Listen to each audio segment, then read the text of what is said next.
Salut à tous, petite vidéo rapide, représentation du secteur de Tampa Bay.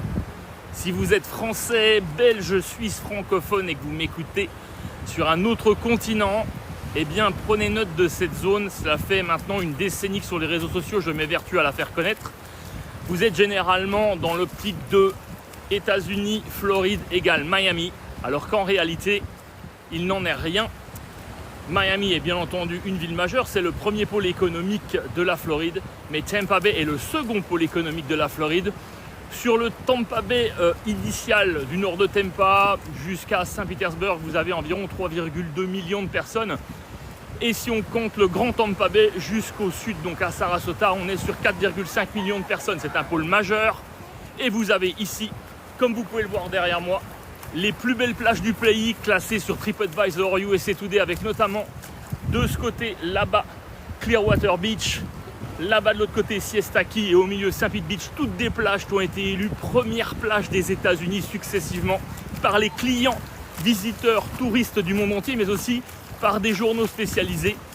Ici, ce que vous devez garder en tête, c'est que c'est la Côte d'Azur, c'est que c'est une zone balnéaire de premier plan, et lorsque de jeunes Américains, par exemple, viennent faire la fête, quand vous entendez ce que l'on voit dans les films, le Spring Break, eh bien ils vont soit à Cancun, au Mexique, soit ici. C'est une zone balnéaire de premier plan. Les conséquences sont multiples. Non seulement vous avez énormément de personnes ici qui sont capables de dépenser dans votre business si vous immigrez, que vous ouvrez quelque chose ici.